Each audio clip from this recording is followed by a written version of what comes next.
கல்லை பெண்ணாக்கிய திருவடியின் பெருமை. தலைப்பு: விஸ்வாமித்திரர், ஸ்ரீ ராமபிரான், ஸ்ரீ லக்ஷ்மணன் அவ்வழியாக நடந்து கொண்டு சென்றிருக்கிறார்கள்.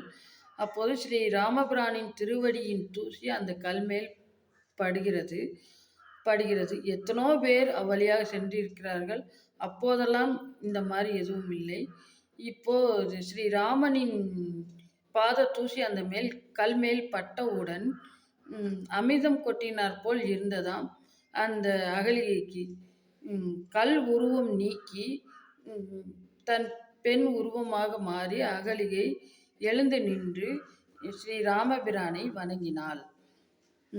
அகல்யா என்றால்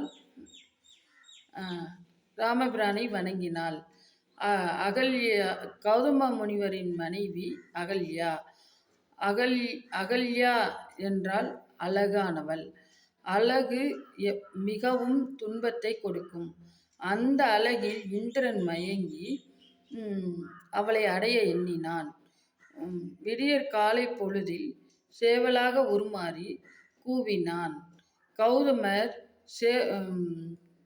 பொழுது புலர்ந்தது என்று நினைத்து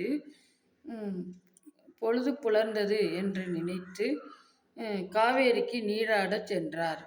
அவர் சென்றதை பார்த்த இந்திரன் கௌதமராக மாறி அந்த குடிலுக்குள் சென்று அகல்யாவுடன் கூடி இன்புற்றான். தவறு தெரிந்து செய்தாலும் தெரியாமல் செய்தாலும் அது தண்டனைக்குரியது என்பதை நாம் உணர வேண்டும். பாதியிலே வந்த கௌதமர் இந்திரனை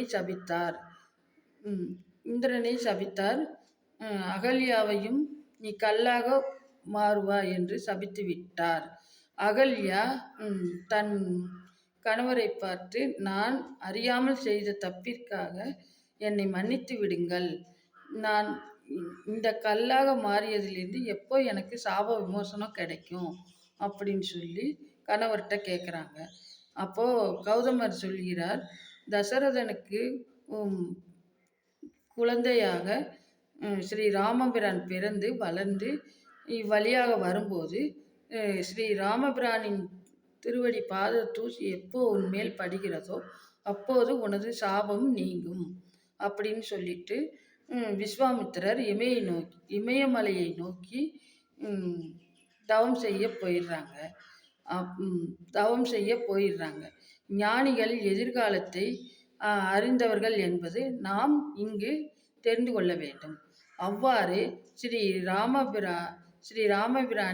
ராமபிரானை அகலிகை தன் நெஞ்சில் வைத்து ஸ்ரீராம் ஸ்ரீராம் ஸ்ரீராம் என்று அந்த கல்லில் தவம் புரிந்து கொண்டிருந்தாள். அவர்